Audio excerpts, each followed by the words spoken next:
Question number 22 electric current से एकदम बिल्कुल सिंपल सा क्वेश्चन है, कुछ लिखने की जरूरत नहीं पड़ती है, पढ़ के डायरेक्ट मार दिया जाता है। मन में इतने समझ सकते हैं, इतना जो कैलकुलेशन है। क्वेश्चन है कि if a parallel combination of an identical resistances each of value r each converted into a series combination. If a parallel combination of n identical resistances each of value r is converted into a series combination, the value of the new combination is m times that of the old one, where m is, देखिए question कितना simple है।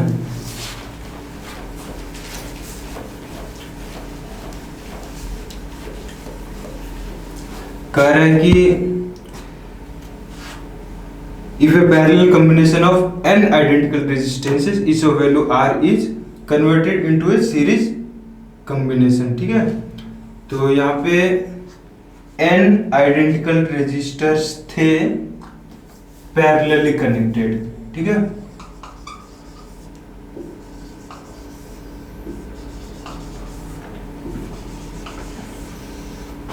ऐसे parallelly connected n resistors थे। ठीक है, n resistors थे, तो इनको क्या किया गया, सबको सीरीज में जोड़ दिया गया। ठीक है, ऐसे जोड़ दिया गया। ठीक है, एन रेजिस्टर्स को ऐसे जोड़ दिया गया। ठीक है, और सभी का रेजिस्टेंस, ये हर एक रेजिस्टर्स का वैल्यू कितना, आर, सबका रेजिस्टेंस आर है। ठीक है, तो यहाँ पे नेट रेजिस्टेंस कितना था, यहाँ इसके बीच में पैरेलल में है, एन रेजिस्टर्स है, तो यहाँ पे नेट रेजिस्टेंस हो जाएगा आर बाई एन। ठीक है, और सीरीज में हम लोग डायरेक्ट जोड़ देते हैं। ठीक है, तो यहाँ पे कितना इसके बीच में नेट रेजिस्टेंस मिलेगा, तो इसमें तो n रेजिस्टर्स है, n बार ऐसे जोड़ देंगे n r के बराबर। ठीक है, ये सिंपल से है। ये क्यों पैरेलल में, आप जैसे दो का निकालेंगे तो r into R upon r plus R, तो ये r बाई 2 आ जाएगा। तीन का निकालेंगे तो r बाई 3, n है तो r बाई n आ जाएगा। ठीक है, और यहाँ पे एन आर आ जा रहा है। तो कह रहे हैं कि ऐसे जब चेंज करते रहे इस अरेंजमेंट से इस अरेंजमेंट में, तो जो हमारा इनिशियल रेजिस्टेंस था नेट रेजिस्टेंस, और जो फाइनल रेजिस्टेंस है, फाइनल वाला जो है इनिशियल के m टाइम्स हो जा रहा है। ठीक है, तो m का वैल्यू बताइए। ठीक है, कह रहे हैं कि जो फाइनल रेजिस्टेंस है वो इनिशियल रेजिस्टेंस के m गुना है। ठीक है, तो हमें m का वैल्यू पता करना है। ठीक है, तो m का वैल्यू पता कर लीजिए। फाइनली कितना रेजिस्टेंस है, nr, और इनिशियली कितना है, r बाई n। ठीक है, r से r कट जाएगा, कितना आ जाएगा, n स्क्वायर। यानी कि आपका करेक्ट ऑप्शन जो है थर्ड वाला है ना। हाँ, question number 23, the surface charge density of A thick metal plate is Neeta, the electric field near the surface is. पढ़िए और क्वेश्चन मार दीजिए और इसका आंसर टिक कर दीजिए। डायरेक्ट आपको याद रहना चाहिए कि अगर कोई थीन शीट है, ठीक है, पतला शीट जो है, उस पे जब चार्ज होता है, उसका सरफेस चार्ज डेंसिटी अगर सिग्मा है, तो उसके सरफेस के पास में जो इलेक्ट्रिक फील्ड जो होता है वो कितना होता है, नीटा अपॉन 2 एप्सिलॉन नॉट। लेकिन यहाँ पे क्या है कि थिक मेटल प्लेट है, ठीक है, थिक मीन्स मोटा मेटल प्लेट है। तो इस केस में कितना होता है, तो यहाँ पे इधर तो चार्ज होता ही है और साथ में इधर भी चार्ज होता है, ठीक है। क्योंकि तो नहीं याद रहे तो आप तुरंत गॉसेस लॉ अप्लाई करिए, E dot D S equal to Q internal upon epsilon naught. ये डेरिवेशन बहुत सिंपल होता है, तुरंत ऐसे गॉसियन सरफेस लेंगे डिराइव कर लेंगे। वैसे अच्छा रहेगा कि आप इतना तो याद ही रखें, अगर सवाल क्वेश्चन प्रैक्टिस करते करते इतना याद हो जाता है, टाइम बचेगा। ये इतना याद रखना कोई रटने वाला काम नहीं है, सिंपल सा, वो आप डेरिवेशन 1 में भी करेंगे इतना पहुंच जाएंगे रिजल्ट। तो यहाँ पे पूछ दिया है, वैसे तो याद ही रहता है। यहाँ पे कितना होता है, तो सिग्मा अपॉन एप्सिलॉन नॉट। वो ऐसे एक आप गॉसियन सरफेस लेंगे उसे डिराइव कर सकते हैं, या फिर ऐसे गॉसियन सरफेस ले लीजिए। तो ये तो पढ़ते पढ़ते इसका आंसर मार दिया जाता है, इतना सिंपल क्वेश्चन है। देखिए question number 24, a vessel at rest explodes into 3 pieces.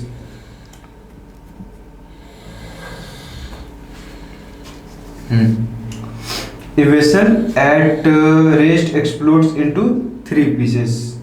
2 pieces having equal masses fly off perpendicular to each other with the same speed, 30 meter per second. The third piece has the mass 3 times the mass of each of the other pieces. The third piece has the mass 3 times the mass of each of the other pieces. Magnitude of its velocity immediately after explosion each. Question समझ रहे हैं ना? पहले से practice किए होंगे, question याद ही आ गया होगा, या चलिए क्वेश्चन तो आप पूरा लिख नहीं सकते हैं, सुनते हैं।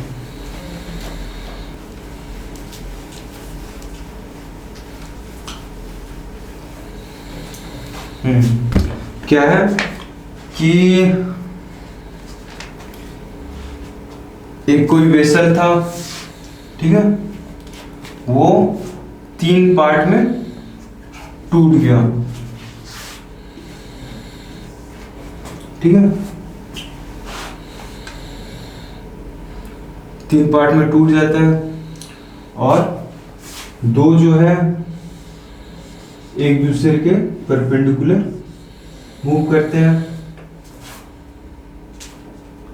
और तीसरा कहीं और मूव करेगा, ठीक है।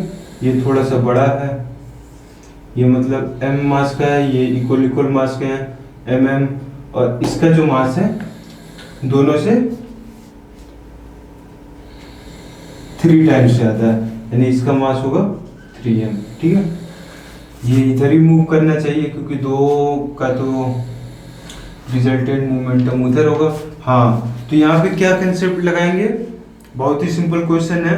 यहाँ पे कंजर्वेशन ऑफ मोमेंटम ना, कि पहले ये रेस्ट पे था ना, P initial equal to 0 mv momentum, और फाइनली जो है फिर कोई एक्सटर्नल फोर्स तो बीच में लगा नहीं, खुद ही एक्सप्लोड किया। जब तक कोई एक्सटर्नल फोर्स एक्ट नहीं करते किसी बॉडी पे, नेट एक्सटर्नल फोर्स, तो net external force 2 force act कर रहे हैं, दोनों एक दूसरे के इक्वल एंड अपोजिट, तभी भी क्या होगा कि मोमेंटम कंजर्व रहेगा।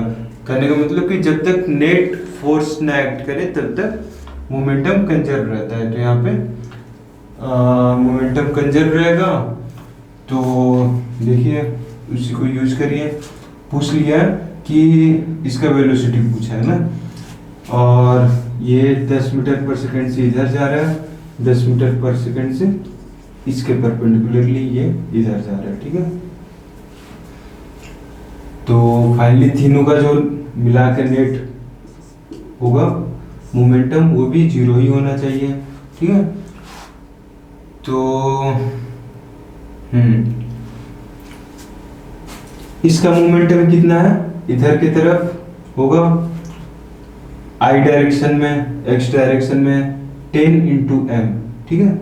ये मान लीजिए फर्स्ट पार्टिकल है, ये सेकंड, ये थर्ड, ठीक है। P1 कितना हो गया 10 m, 10 into M, mass into velocity.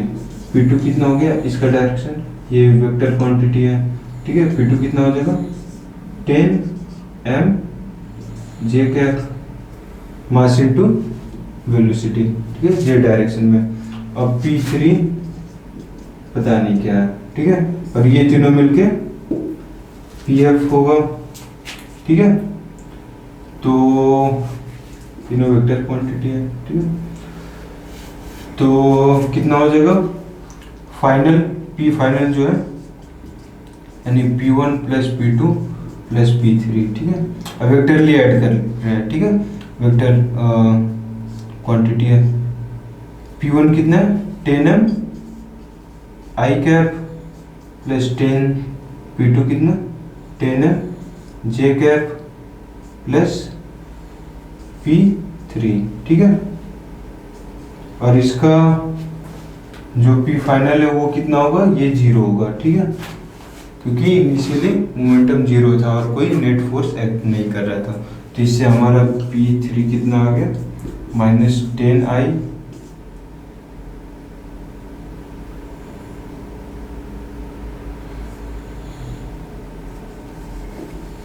-10mi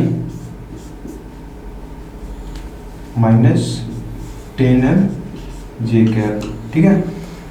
तो P3 जो होगा वो मास इंटू वेलोसिटी ये होगा 3m इंटू v, ठीक है। ये मान लीजिए v वेक्टर है, ठीक है, इधर। तो m से m कट जाएगा, v इक्वल टू आया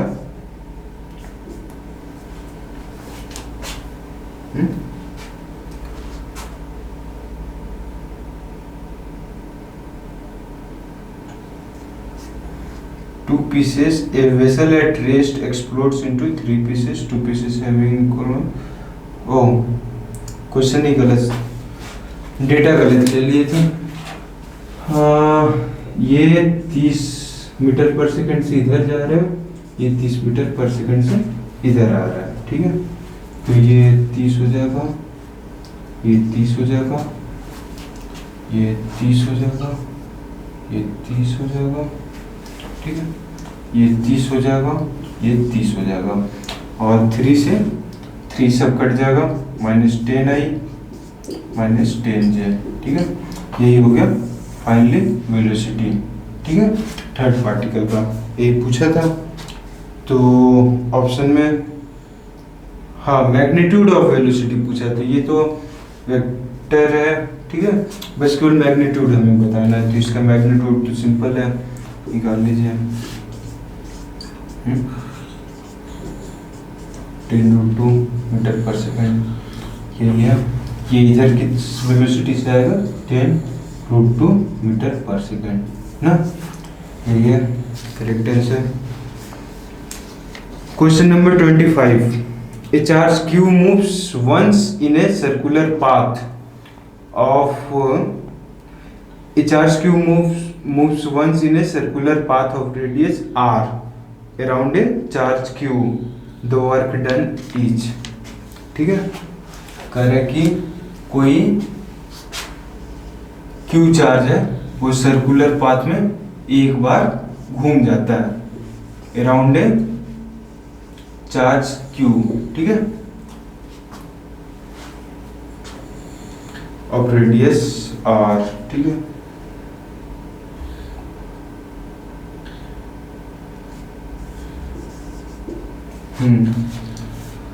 इसके अबाउट, इस चार्ज के अबाउट ये चार्ज r रेडियस के सर्कल में एक बार यहाँ से चलता है और वहाँ पहुँच जाता है, एक राउंड लगा लेता है, ठीक है। तो इतना घूमने में ये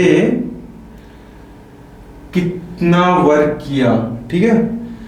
तो यहाँ तो वर्क पूछ रहे हैं ना, ये बताइए कि ये इस पे किधर फोर्स लगा रहा है, जैसे जो भी लगाएगा कि तो इधर या फिर इधर, दोनों पॉजिटिव भी मान लीजिए, तो चलिए वो उसको रिपेल करेगा ऐसे ना, और वो मूव कर रहे हैं इसके परपेंडिकुलर टेंजेंशियली, ऐसे देखेंगे ना, ये ऐसे मूव कर रहा है। जब ये यहाँ पहुंच रहा है क्यों, तो ये यहाँ है और ये मूव कर रहा है ऐसे, मतलब हमेशा वो इसके मोशन के, मान लीजिए वेलोसिटी से जा रहा है और फोर्स ऐसे लग रहा है ना, फोर्स तो ऐसे लग रहा है, हमेशा परपेंडिकुलरली मोशन के परपेंडिकुलरली फोर्स लग रहा है, यानी कि फोर्स के डायरेक्शन में मोशन हो ही नहीं रहा। तो हमारा यानी कि ये एक तरह से सेंट्रीपिटल फोर्स, चलिए परपेंडिकुलर फोर्स लग रहा है ना, तो परपेंडिकुलर मोशन के परपेंडिकुलर फोर्स लग रहा है, यानी कि फोर्स के डायरेक्शन में मोशन हो ही नहीं रहा है, यानी कि work done by the force 0 होगा। क्यों? क्योंकि अब डॉट जो कोई भी छोटा सा वर्क डन निकालेंगे किसी भी छोटे टाइम में, तो एफ डॉट डी एस जब आप करेंगे तो इसका वैल्यू 0 आ जाएगा, क्योंकि यहाँ पे कॉस थीटा जो होगा एफ और डी एस के बीच में, एफ और डी एस के बीच में जो एंगल है 90 डिग्री और कॉस 90 0 होता है, ठीक है। तो हर टाइम वर्क डन 0 है, ठीक है। तो इसका ऑप्शन 1 सही है, 0। हाँ, question number 26। A whistler producing sound of frequency 450 Hz is approaching a stationary observer at a speed 33 meter per second. If velocity of sound is 330 meter per second, the frequency heard by the observer is। Doppler effect पे question है, sound wave से question हर साल generally लगभग हर 2-3 question में एक question तो sound wave से जो पूछे जाता है वो डॉपलर इफेक्ट से ही पूछे जाता है। कई बार आता है, कई बार आ चुका है बीच में ट्रेस में, तो ये आप ध्यान से समझिए। एक ही फार्मूला है, उसी पे बहुत तरह से क्वेश्चन बनने का स्कोप होता है, तो इम्पोर्टेंट है।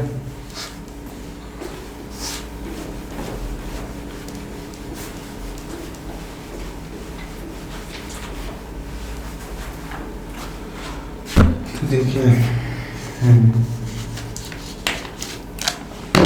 साइन कन्वेंशन समझना सबसे इम्पोर्टेंट होता है इसमें, और नहीं तो कभी भी क्वेश्चन इसमें क्या होता है कि लगभग बच्चे वही थोड़ा सा एक प्लस की जगह माइनस करेंगे, ऑप्शन भी ऐसा दिया रहता है कि मैच ही कर जाता है और गलत ऑप्शन सही करके आ जाते हैं, लगा कर आ जाते हैं।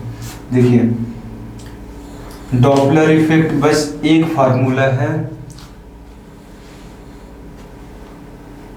बस उतना समझ लीजिए कैसे कैसे यूज करते हैं उस फार्मूला का।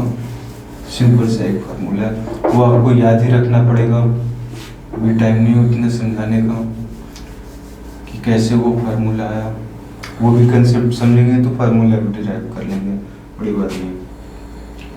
मान लीजिए कि यहाँ पे सोर्स है, सोर्स ऑफ साउंड, ठीक है, जो साउंड निकाल रहा है, ठीक है, और यहाँ पे कोई ऑब्जर्वर है, ठीक है, मतलब जो साउंड को रिसीव कर रहा है, सुन रहा है, ठीक है। साउंड वेव इसके तरफ जाता है और वो सुनता है। तो अगर मान लीजिए कि सोर्स जो है, अगर एफ फ्रीक्वेंसी का साउंड अगर छोड़ रहा है तो डॉपलर इफेक्ट होता है। डॉपलर ने बताया कि ये जो एफ फ्रीक्वेंसी का अगर साउंड अगर छोड़ रहा है तो जरूरी नहीं कि इस ऑब्जर्वर को जो साउंड सुनाई दे रहा है, ठीक है, वो उसका फ्रीक्वेंसी एफ ही हो, ऐसा जरूरी नहीं है। ये कुछ एफ कुछ अलग भी हो सकता है, ठीक है। ये हो सकता है कि 40 हर्ट्ज का मतलब मान लीजिए कि 300 हर्ट्ज का अगर छोड़ रहा है तो उसको कभी हो सकता है कि 250 हर्ट्ज का सुनाई दे, वही साउंड जो सुनाई दे रहा है उसे 250 मीन्स फील हो, ठीक है, कम फ्रीक्वेंसी का उसे फील हो सकता है, या फिर हो सकता है कि ज़्यादा का हो जाए 360 हर्ट्ज का ना। तो वो कितना चेंज होता है, किस फ्रीक्वेंसी का सुनाई देगा, वो डॉपलर के फॉर्मूले से समझ में आता है। अगर ये मोशन में है, अगर ये मोशन में है या फिर ये मोशन में है तो चांस होता है कि फ्रीक्वेंसी दोनों अलग अलग होगा, मीन्स सोर्स जो छोड़ेगा और ऑब्जर्वर को जो समझ में आएगा दोनों फ्रीक्वेंसी अलग अलग होगा।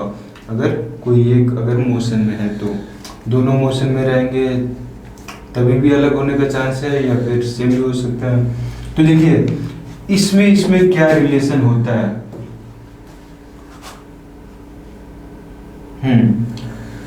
एफ डैश और एफ में क्या रिलेशन है, तो मान लीजिए कि चलिए पहले फार्मूला ही लिख देता हूँ। F dash equal to F into V plus minus V O upon V plus minus V S, ठीक है। बस यही फॉर्मूला है, आपको याद किए रहना है, ठीक है। बस इसी एक फॉर्मूला पे आपको डॉपलर इफेक्ट पे जितना भी आए क्वेश्चन है, बहुत बार पूछा गया, कहीं का भी क्वेश्चन पूछा जाता है किसी भी एग्जाम में, बस एक फार्मूला इसको आप समझ गए, कब प्लस लगाना है, कब माइनस लगाना है, कब प्लस लगाना है, कब माइनस लगाना है, बस यही समझना सबसे इम्पोर्टेंट होता है। बाकी फार्मूला सिंपल है, ठीक है। तो ये ओरिजिनल फ्रीक्वेंसी है जो सोर्स छोड़ता है, और ये फ्रीक्वेंसी मीन्स जो ऑब्जर्वर को समझ में आता है, ठीक है। ये velocity of sound in the medium means sound, ये बीच में जो मीडियम है किस स्पीड से साउंड जाता है सोर्स से ऑब्जर्वर की तरफ, ठीक है, मीडियम में, वो स्पीड है speed of sound in the medium. हाँ चलिए लिख देते हैं ये सोर्स फ्रीक्वेंसी, इसको ध्यान से समझिएगा, बस एक सिंपल सा फार्मूला, बस ये प्लस माइनस समझना जरूरी है। ऑब्जर्व्ड फ्रीक्वेंसी, ठीक है, ये v क्या है, speed of sound in medium, vo क्या है, स्पीड ऑफ ऑब्जर्वर, और vs क्या, स्पीड ऑफ सोर्स, ठीक है। कि ये किस वेलोसिटी से मूव कर रहा है, ये किस वेलोसिटी से मूव कर रहा है, ठीक है, उस पर डिपेंड करता है। तो सोर्स जब भी ऑब्जर्वर के तरफ जब वेलोसिटी हो, स्पीड हो, या फिर ऑब्जर्वर का, बस ये आप ध्यान में रखिए, इस एक बात को एकदम दिमाग में हमेशा के लिए बिठा लीजिए कि सोर्स ऑब्जर्वर की तरफ या फिर ऑब्जर्वर सोर्स की तरफ जाए, ठीक है, सोर्स ऑब्जर्वर की तरफ जाए या फिर ऑब्जर्वर सोर्स की तरफ जाए, इस दोनों ही केस में जो फ्रीक्वेंसी है वो बढ़ने का चांस हो जाता है, ठीक है। जो ऑब्जर्व फ्रीक्वेंसी है, ओरिजिनल जो सोर्स का फ्रीक्वेंसी है उससे थोड़ा बड़ा होने का चांस होता है, और अगर सोर्स ऑब्जर्वर से दूर जाए या फिर ऑब्जर्वर सोर्स से दूर जाए, ठीक है, ऐसे अगर वेलोसिटी हो तो उस केस में जो ऑब्जर्व फ्रीक्वेंसी होता है उसके घटने का चांस होता है। तो ठीक है, घटने का बढ़ने का जो चांस है उसके हिसाब से हम प्लस माइनस यूज करेंगे, कि प्लस लगाएंगे तो इससे घटने का चांस है, कि माइनस लगाएंगे तो बढ़ने का चांस है। ठीक है, किससे घटने बढ़ने का चांस है, इसको घटाना बढ़ाना कैसे है, यही प्लस माइनस डिसाइड करने की, प्लस करना है कि माइनस करना है। ठीक है, घटाने बढ़ाने के लिए। तो एग्जाम्पल के लिए क्वेश्चन करते हैं।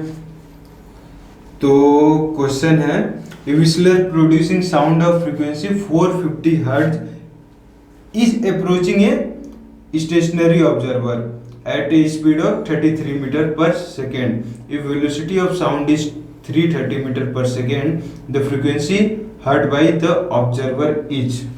ठीक है, तो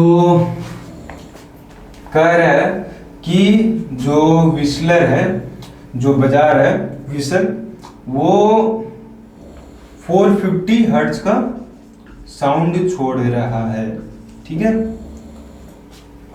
यहाँ से जो व्हिसल से उसके साउंड निकल रहा है वो 450 हर्ट्ज का है, और वो ऑब्जर्वर की तरफ अप्रोच कर रहा है, मीन्स उसके तरफ जा रहा है। किस वेलोसिटी से, तो 33 मीटर पर सेकेंड से। ठीक है, ये क्या है, सोर्स का स्पीड। ठीक है, सोर्स 33 मीटर पर सेकेंड से ऑब्जर्वर के तरफ जा रहा है, और ऑब्जर्वर क्या है, स्टेशनरी है। ऑब्जर्वर का स्पीड 0 है। ठीक है, और स्पीड ऑफ साउंड कितना है, स्पीड ऑफ साउंड है 330 मीटर पर सेकेंड। तो ठीक है, हमें निकालना है एफ डैश, ऑब्जर्व फ्रीक्वेंसी कितना है। ठीक है, पूछा है कि the frequency heard by the observer is, observer को कितना फ्रीक्वेंसी समझ में आ रहा होगा। ठीक है, इस साउंड का। तो बस यही फार्मूला लगा दीजिए। फार्मूला क्या है, तो फार्मूला है F dash equal to F into V plus minus V O upon V plus minus V S. बस यही याद रखना है, वो ऊपर एस नीचे, ऑब्जर्वर वाला ऊपर एस वाला नीचे। फार्मूला बस जैसे भी आप याद रख लीजिए, बस यही फार्मूला याद रखना आपको। ये 4 फार्मूला एक ही में कंबाइंड है। ठीक है, कि कब प्लस वाला अलग माइनस वाला अलग ऐसे केसेस बना सकते हैं कि ये उसके तरफ जा रहा है, वो इसके तरफ आ रहा है, तो उस केस में क्या फार्मूला होगा। 4 याद करने से अच्छा है कि ये इधर जा रहा है, ये उधर जा रहा है, तो उस केस में क्या होगा, ये उधर जा रहा है और वो भी उधर जा रहा है, उस केस में कौन सा फार्मूला होगा, वही 4 फार्मूला यहाँ बनेगा, प्लस माइनस अलग अलग उसके कॉम्बिनेशन से। ठीक है, तो उसके लिए हमेशा याद रखिए कि जब भी पास आने का टेंडेंसी उस समय एफ डैश के बढ़ने का चांस होता है, जब दूर जाते हैं तो घटने का चांस होता है, और परपेंडिकुलर जब मोशन हो एक दूसरे को, जैसे ये ऐसे और इसके परपेंडिकुलर अगर मूव कर रहा है, तो उससे फ्रीक्वेंसी चेंज होने का कोई वो नहीं होता चांस। ठीक है, ये एलोंग लाइन ज्वाइनिंग के एलोंग स्पीड है। ठीक है, तो यहाँ हमें निकालना है ऑब्जर्व्ड फ्रीक्वेंसी। ठीक है, गिवन फ्रीक्वेंसी कितना है व्हिसल का, जो ओरिजिनल सोर्स का जो है 450, स्पीड ऑफ साउंड कितना है 330, और ऑब्जर्वर का स्पीड कितना है 0 है। यहाँ तो प्लस माइनस का कोई मतलब ही नहीं बनता ना, प्लस माइनस 0। ठीक है, कुछ भी करिए उससे कोई फर्क नहीं पड़ता। और नीचे फिर ये स्पीड ऑफ साउंड कितना है 330 मीटर पर सेकेंड। हाँ, सोर्स का स्पीड कितना है, तो 33 मीटर पर सेकेंड। ठीक है, अब यहाँ प्लस लगाए कि माइनस लगाए, यही सबसे इम्पोर्टेंट होता है समझना। तो अब तो सिंपल हो गया होगा, अगर आप इतना समझ रहे हैं कि यहाँ पे बढ़ने का चांस है कि घटने का चांस है। फ्रीक्वेंसी क्या कर रहे हैं, सोर्स ऑब्जर्वर के पास जा रहा है। ठीक है, पास जा रहा है यानी कि बढ़ने का चांस है।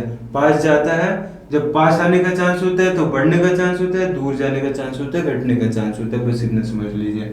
ठीक है, तो पास जा रहा है, फ्रीक्वेंसी बढ़ने का चांस है, तो यहाँ क्या प्लस करेंगे तब फ्रीक्वेंसी ज्यादा आएगा, कि माइनस करने पे ज्यादा ये आएगा इसका वैल्यू। प्लस करेंगे तो डिनोमिनेटर बड़ा हो जाएगा, तो इसका और छोटा वैल्यू हो जाएगा ना, इससे भी छोटा हो जाएगा। ठीक है, तो यहाँ माइनस करेंगे तब ये बढ़ेगा, और यहाँ बढ़ने का चांस है, तो बढ़ाने के लिए क्या करना होगा, यहाँ माइनस लगाना होगा। ठीक है, बस हो गया 450। ये ऊपर 33 से ऊपर नीचे डिवाइड कर दीजिए 10, और 10 माइनस 1 9, कितना हो गया 50, 500 हर्ट्ज। यानी कि ये विसल तो बजा रहा है 450 हर्ट्ज से, जो ऑब्जर्वर जो सुन रहा होगा इसको, उसको लग रहा होगा कि फ्रीक्वेंसी जो साउंड का है वो 500 हर्ट्ज का है। ठीक है, तो ये तो डॉपलर इफेक्ट फार्मूला ध्यान से रखिए, कहाँ प्लस माइनस यूज करना है इसको ध्यान से अप्लाई करिए, नहीं तो एक प्लस माइनस के ही चलते आपको पूरा किया तरह वो गलत हो जाएगा, वो क्वेश्चन उल्टा माइनस भी हो जाता है। Question number 27, the limit of the observable universe is. अब देखिए यही चीज है, 2-3 क्वेश्चन होता है हर साल, मतलब इस तरह का, जो कि आप याद ही रख सकते हैं और ज़्यादा याद रख सकते हैं, उस पर ज़्यादा दिमाग लगाने का, ज़्यादा लोड लेने का जरूरत नहीं है, उससे बॉदर नहीं होना है। तो यहाँ ऑप्शन है 2 × 10 kilometre, 2 × 10 light years, 2 × 10 astronomical unit, या फिर फोर्थ ऑप्शन 2 × 16 बिलियन ईयर्स। ठीक है, तो ये जो है पूछ रहा है कि लिमिट ऑफ ऑब्जर्वेबल यूनिवर्स। तो चलिए थोड़ा सा डिस्कस कर ही लेते हैं इसके बारे में भी। मैं भी ये इस चीज़ को याद तो मैं भी नहीं रख सकते, थोड़ा सा पता किया था इसके बारे में, तो क्योंकि अभी तक हम लोग को भी नहीं पढ़ाया गया ये, बीएससी में भी आके अभी तक बीएससी के भी कोर्स में ये नहीं है, तो ये कब आएगा, कब किस कोर्स में पढ़ाया जाता है कुछ पता नहीं। तो चलिए मैं ऐसे इसको पता किया था, तो ऐसे कॉमन सेंस से अगर देखा जाए तो 2 × 10 किलोमीटर तो काफ़ी छोटा हो गया एज कम्पेयर टू वो लाइट ईयर के कंपेरेबल हो गया एक तरह से, मीन्स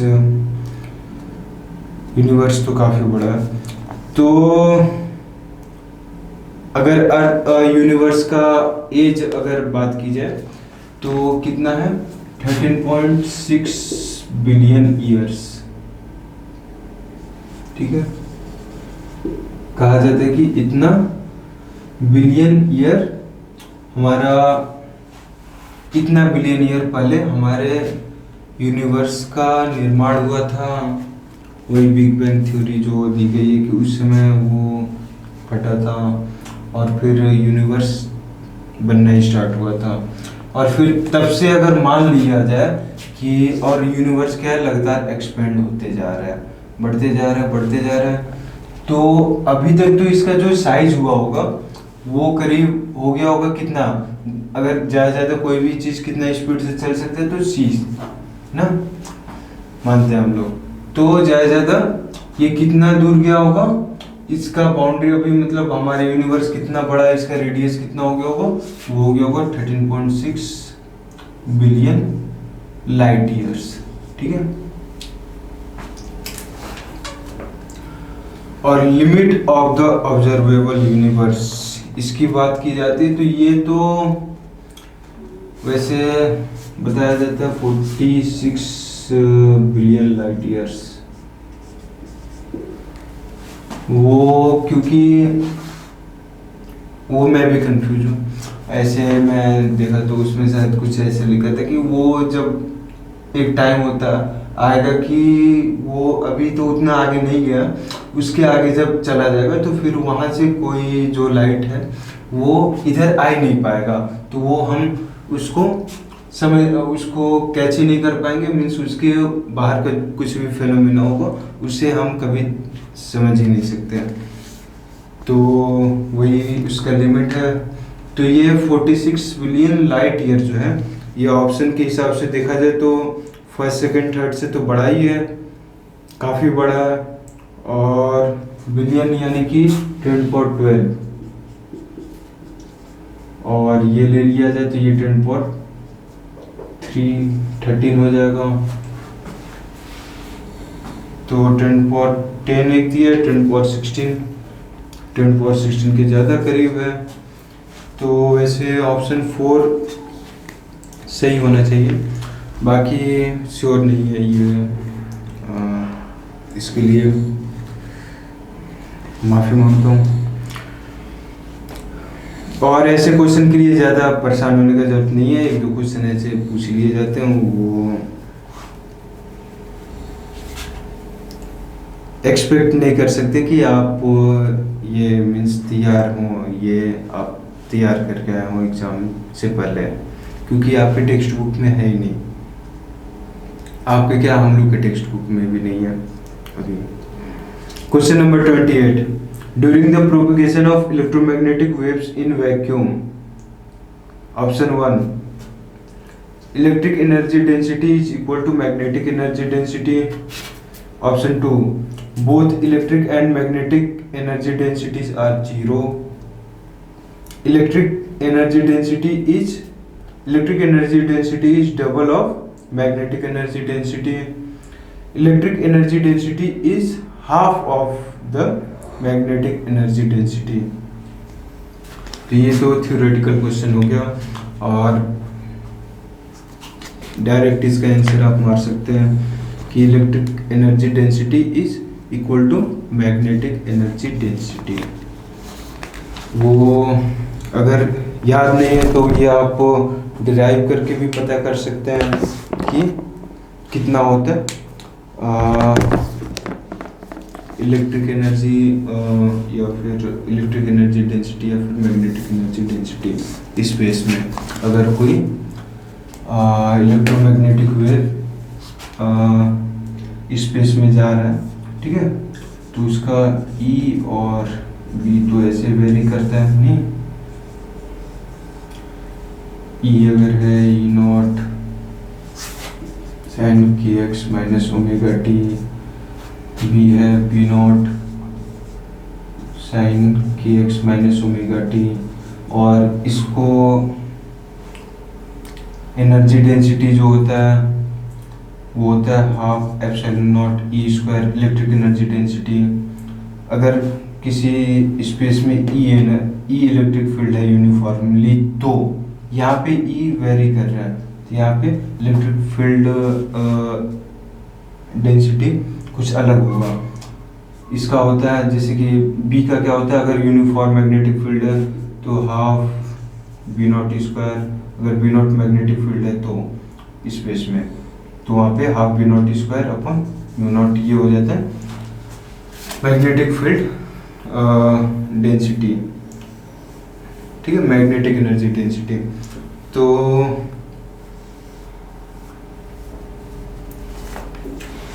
अगर हम कैलकुलेट करें, सिंपल सा नहीं, थोड़ा सा टाइम लगाना होगा, वो जब हम डिराइव करेंगे कि अगर स्पेस में ऐसा है, मीन्स ये हमेशा E0 नहीं है, E0 से कम भी हो रहा है इलेक्ट्रिक फील्ड और मैक्सिमम E0 तक जा रहा है।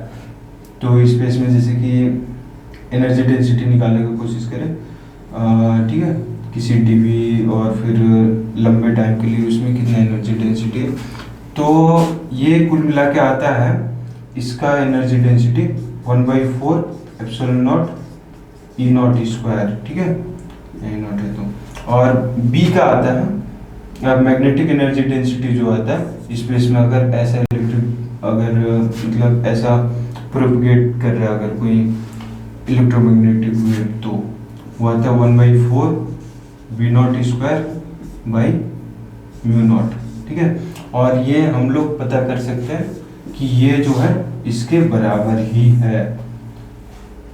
दो चीज याद रखना चाहिए जिसके थ्रू हम इसको कन्वर्ट कर सकते हैं, पता कर सकते हैं कि ये दोनों बराबर हैं।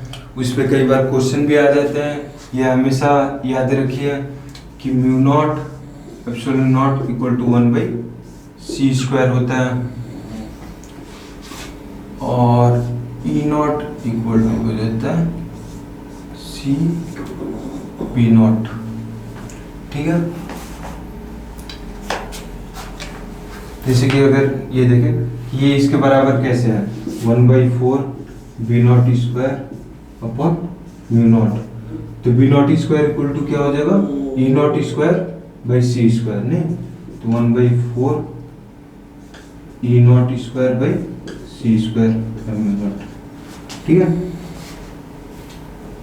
B0 की जगह ये रख दिए, B0 की जगह E0 by C।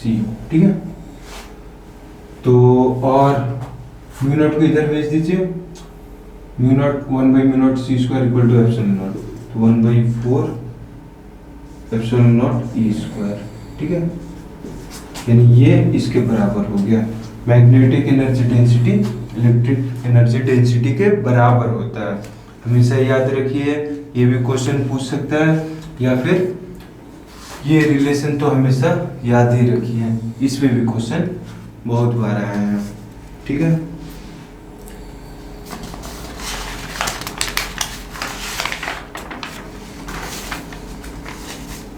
Question number 29, which of the following properties is a thermodynamic system? Which of the following properties of a thermodynamic system remains constant during a reversible adiabatic process? तो entropy की तो जब भी बात हो बस एक ही formula, अगर न्यूमेरिकल की बात करें तो एक ही फार्मूला वहाँ याद आता है कि चेंज इन एंट्रोपी जो होता है किसी टाइम में, छोटे टाइम में, तो dQ/dt। ठीक है, या फिर किसी किस टेम्परेचर पे किसी पर्टिकुलर टाइम में बात की जाए तो उस टेम्परेचर, जिस टेम्परेचर पे किसी पर्टिकुलर टाइम में जो टेम्परेचर होगा उस टाइम जितना हीट का एक्सचेंज हुआ उतना अपॉन T जो होता है वही उस सिस्टम के इंट्रोपी चेंज के बराबर होता है। तो यहाँ पे हमारा सिस्टम ही क्या है, वहाँ कौन सा प्रोसेस हो रहा है, उस पर एडियाबेटिक प्रोसेस, तो वहाँ तो हमारा dQ ही 0 हो जाएगा। Adiabatic process means dQ 0 upon T, तो चेंज इन इंट्रोपी क्या होगा, 0, यानी कि हमारा इंट्रोपी चेंज ही नहीं करेगा। तो कौन सा क्वांटिटी यहाँ पे कांस्टेंट हुआ, रिमेन्स कांस्टेंट, तो इंट्रोपी। हाँ, question number 30, colour of A star is an indication of its. तो ये भी थ्योरेटिकल क्वेश्चन है, टेक्स्ट बुक में शायद कहीं मिल जाए, लेकिन हाँ होगा ही कि बाकी ये आप अपने अंदाज से भी समझ सकते हैं कि जो स्टार है उसका कलर से हम क्या पता कर, वो क्या शो करता है। ठीक है, ऑप्शन है mass, option 2 size, option 3 distance, option 4 temperature. तो इसका करेक्ट ऑप्शन होगा ऑप्शन 4 टेम्परेचर। कैसे, तो आपको पता है वही आप वीएनस कांस्टेंट, वीएनस लॉ पढ़े होंगे कि इस टेम्परेचर पे बॉडी इस वेवलेंथ का ज़्यादा वो मीन्स सबसे इस वेवलेंथ का सबसे ज़्यादा इंटेंसिटी होता है, नहीं उसमें से जो हीट रेडिएट होता है। तो वैसे ही किसी स्टार से जो आता है उसके वेवलेंथ से, वेवलेंथ यानी कि उसके कलर से, ठीक है, कलर से पता चल जाता है उसका वेवलेंथ, और वेवलेंथ से अगर इतना वेवलेंथ का इंटेंसिटी ज़्यादा है तो यानी उसका टेम्परेचर क्या होगा हम पता कर सकते हैं। ठीक है, question number 31, in an adiabatic change P and T of a diatomic gas are related by P directly proportional to T to the power n, where n is, हाँ तो ये भी बहुत ही अच्छा न्यूमेरिकल है।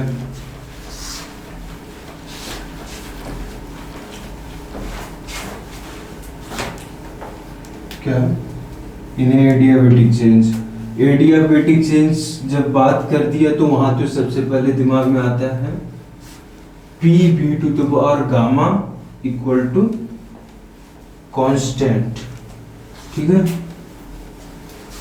गामा क्या होता है, किस मोनो एटॉमिक का गामा क्या होता है, डाई एटॉमिक का गामा क्या होता है, ये सब आपको याद रहना चाहिए, ठीक है। तो कहा है कि in adiabatic change P and T of a diatomic gas are related by P directly proportional to the T to power N, ठीक है। तो डाई एटॉमिक के केस में जब एडियाबेटिक प्रोसेस हो तो पी और टी में क्या रिलेशन होता है, यहाँ पे एन की जगह क्या होता है, ये वैल्यू पूछ दिया, ठीक है। एन क्या होगा, तो P और T में तो नहीं पता, लेकिन P और V का तो सबसे पहले हमें रिलेशन याद आता है कि PV to the power gamma equal to constant होता है, ठीक है। एडियाबेटिक के केस में चाहे मोनो एटॉमिक हो चाहे डाई एटॉमिक हो, नहीं उसके हिसाब से यहाँ पे गामा लगाता है।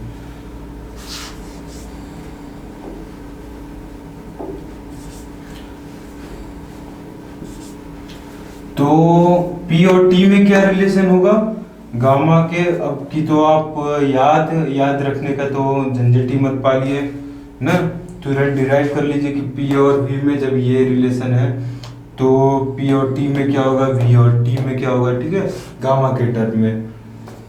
तो आपको पता है कि PV इक्वल टू तो nRT होता ही है, ठीक है।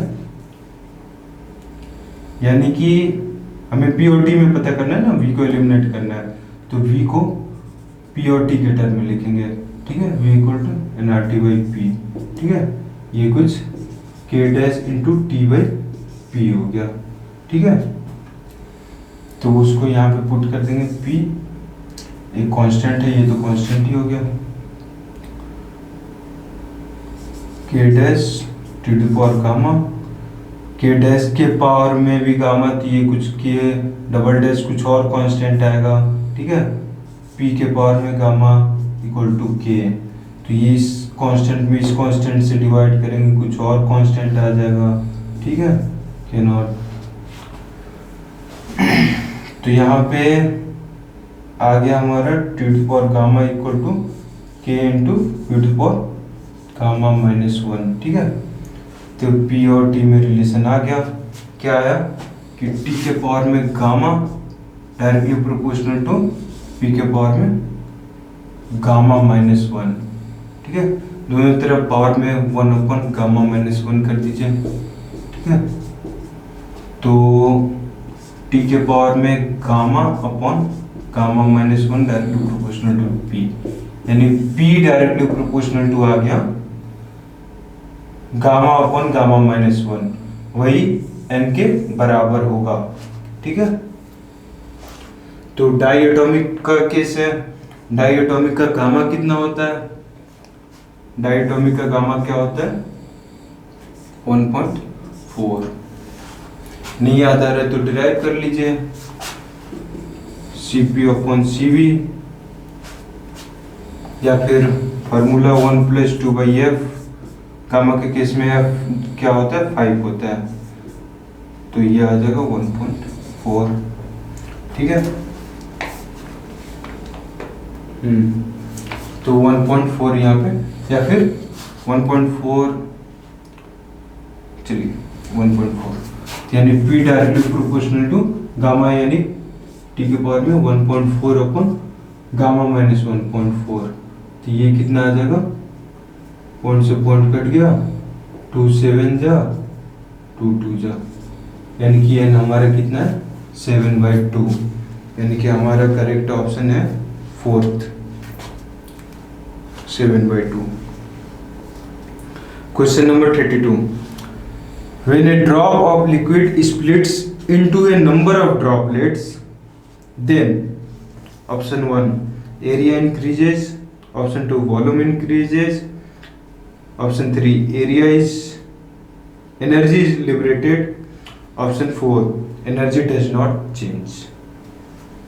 तो देखिए ड्रॉप क्या हुआ, स्प्लिट कर गया, स्प्लिट कर गया मतलब आप सपोज कर लीजिए कि एक बड़ा ड्रॉप था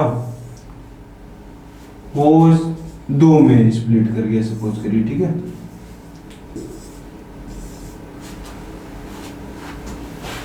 दो में स्प्लिट कर गया,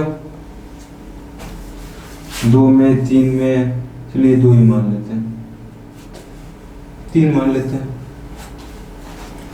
ठीक है। 3 ग्राम का होगा, तीनों इक्वल इक्वल का होगा तो 1-1 ग्राम का छोटा छोटा बन गया, ठीक है। तो ऑप्शन 2 तो कभी सही नहीं हो सकता कि वॉल्यूम इंक्रीजेस, ठीक है। वॉल्यूम जो होगा डायरेक्टली प्रोपोर्शनल टू मास होता है, ठीक है। मास तो अभी भी वही है ना, डेंसिटी तो चेंज नहीं किया है, करेगा नहीं, हाँ ऐसे स्प्लिट कर जाने से, तो वॉल्यूम तो वही रहेगा। ऑप्शन 1 है एरिया इंक्रीजेस, इसका चांस है, बहुत ज़्यादा चांस है। अगर आप सरफेस टेंशन अच्छे से पढ़े हैं तो समझते हो कि कोई भी चीज़ क्यों कम से कम उसका सरफेस एरिया करना चाहता है, कोई क्यों टेंडेंसी होता है, ठीक है। क्यों कोई भी चीज़ गोल होना चाहता है, गोल इसलिए होना चाहता है कि वो उसका total surface energy, surface area कम हो, सरफेस एनर्जी कम हो, ठीक है। तो ये तो जब टूटेगा तो इसका तो मीन्स ये स्फेरिकल से अलग शेप में आएगा, ये कुल मिला के अब अलग ही शेप हो गया ना तीनों, अगर कंबाइनली देखा जाए तो उसको स्फेरिकल नहीं कहेंगे, ठीक है। तो ये दो ऑप्शन देख के सीधे सीधे लग रहा है कि पता, सीधे सीधे कर सकते कि एरिया इंक्रीजेस, वो आप मैथमेटिकली कर भी सकते हैं कि अगर ये इसका रेडियस r था तो इसका एरिया होगा 4 पाई r स्क्वायर हो जाएगा, और इसका टोटल का ये अगर r r r का हो गया, ठीक है। तो यहाँ पे 3 into 4 pi small r square, वो आप कैलकुलेट करेंगे तो पता चलेगा कि ये हमेशा इससे बड़ा ही है। इसको कैलकुलेट करने के लिए पहले तो r और r में रिलेशन पता करना होगा, ठीक है। किसी भी तरह से स्प्लिट करें, अगर स्प्लिट कर रहे तो एरिया तो बढ़ता ही है, ठीक है। एरिया बढ़ेगा तो ऑप्शन 3 गलत हो गया, energy is liberated. Area energy तब लिबरेट होता है जब सरफेस एरिया कम होता है, मीन्स सरफेस एनर्जी कम होता है, यानी कि जो ज़्यादा एक्स्ट्रा सरफेस एनर्जी था वो लिबरेट कर जाता है। तो यहाँ तो सरफेस एनर्जी ज़्यादा हो रहा है, यानी कि कुछ ये एनर्जी लेगा तब जाके इसका सरफेस एनर्जी ज़्यादा होगा, ठीक है। एनर्जी डज नॉट चेंज, इसका तो सवाल ही नहीं उठता। तो यानी कि हमारा ऑप्शन 1 करेक्ट है, एरिया इंक्रीजेस।